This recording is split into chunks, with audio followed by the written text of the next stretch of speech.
हम लोग वास्तविक संख्या पढ़ रहे थे।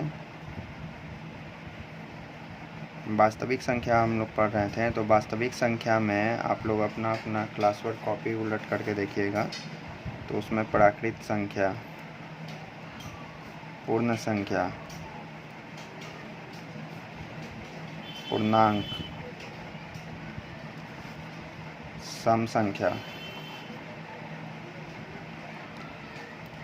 विषम संख्या, भिन्न, दशमलव आदि वास्तविक संख्याओं के बारे में चर्चा कर चुके थे।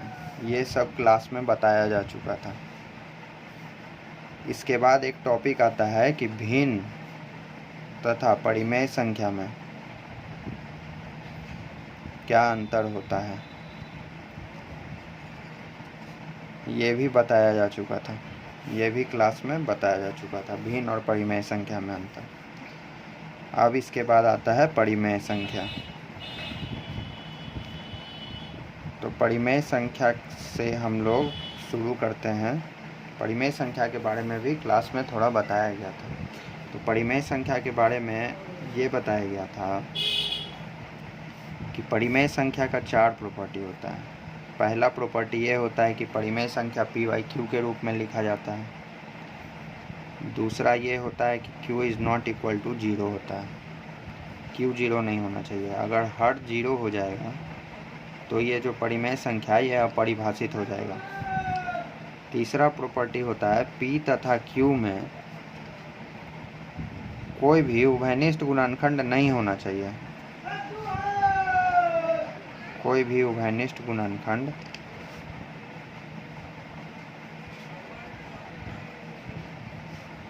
नहीं होना चाहिए। इसका मतलब ये हुआ कि परिमेय संख्या सरलतम रूप में लिखा जाता है। अगर लिखेंगे 6/4 तो 6/4 में यहाँ उभयनिष्ठ गुणनखंड 2 है, क्योंकि ये दोनों ही 2 से कट जाएगा। 2 तिया 6, 2 दूनी 4, ये 3/2। तो हम लोग इस 3/2 को परिमेय संख्या कहेंगे और 6/4 को कहेंगे भिन्न। 6/4 को क्या कहेंगे? भिन्न। चौथा प्रॉपर्टी इसका दशमलव के बारे में बताया गया था। ये भी क्लास में बताया जा चुका है, इसके दशमलव के बारे में। तो परिमेय संख्या का दशमलव कैसा होता है? परिमेय संख्या का दशमलव 2 तरह का होता है। या तो परिमेय संख्या का दशमलव शांत होता है, या तो परिमेय संख्या का दशमलव शांत दशमलव होता है, और या तो परिमेय संख्या का दशमलव अशांत में आवर्ती होता है। अशांत में कौन सा होता है? आवर्ती होता है।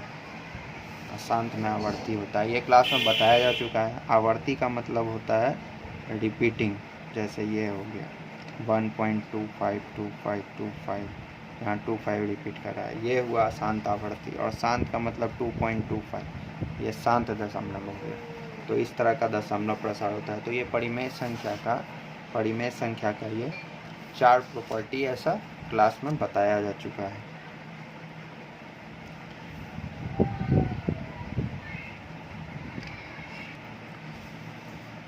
इसके बाद आता है अपरिमेय संख्या। तो अपरिमेय संख्या के बारे में हम लोग ये जानते हैं कि अपरिमेय संख्या को p/q के रूप में नहीं लिखा जाता है। p/q के रूप में नहीं लिख सकते हैं। p/q के रूप में जितना भी रूट वाला संख्या होगा, जिसको सॉल्व करने पे अंततः सॉल्यूशन नहीं निकलेगा, जैसे √2, √3, ये सारा का सारा अपरिमेय संख्या है। ये सारा का सारा कैसा संख्या है? अपरिमेय संख्या है। लेकिन अगर हम बात करते हैं √16 का, तो √16 को सॉल्व करके निकलेगा 4, तो ये परिमेय संख्या हो जाएगा। तो ऐसा संख्या जो रूट में रहे और जो सॉल्व ना किया जा सके, जो जिससे रूट से बाहर जो नहीं निकल सके, उस वैसी संख्या को अपरिमेय संख्या हम लोग कहेंगे। अपरिमेय संख्या को p/q के रूप में नहीं लिखा जा सकता है।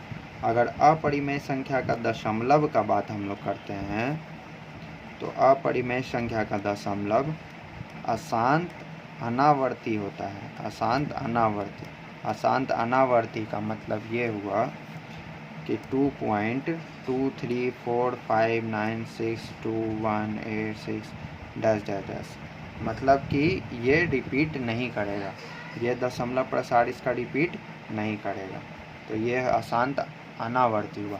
दशमलव प्रसार 3 ही तरह का होता है, पहला शांत दशमलव होता है और दूसरा अशांत आवर्ती और अशांत अनावर्ती। ये 3 तरह का दशमलव प्रसार ही होता है, जिसमें ये 2 तरह का दशमलव प्रसार परिमेय संख्या का होता है और एक अशांत अनावर्ती अपरिमेय संख्या का होता है। अब परिमेय संख्या और अपरिमेय संख्या से संबंधित कुछ और कॉन्सेप्ट हम लोग देखते हैं। अगर परिमेय संख्या और एक अपरिमेय संख्या लेते हैं और इन दोनों को आपस में जोड़ करते हैं, घटाव करते हैं, गुना करते हैं या भाग करते हैं, तो जो रिजल्ट आता है ये अपरिमेय संख्या होता है, ये अपरिमेय संख्या होता है। जैसे 2 जोड़ √3, तो 2 जोड़ √3 कैसा संख्या है? ये ओवरऑल एक अपरिमेय संख्या है। 2 माइनस √3 कैसा संख्या है? अपरिमेय संख्या है। 2 डिवाइड √3, इसका मतलब हुआ 2/√3 कैसा संख्या है? अपरिमेय संख्या है। इसी तरह अगर बात करते हैं √3 डिवाइड 4, √3/4 कैसा संख्या है? अपरिमेय संख्या है। √3 × 7 मतलब 7√3 कैसा संख्या है? अपरिमेय संख्या। ये कैसा संख्या है? √3 × 7 7√3 कैसा संख्या है? अपरिमेय संख्या। तो परिमेय और अपरिमेय संख्या का कॉन्सेप्ट इतना था।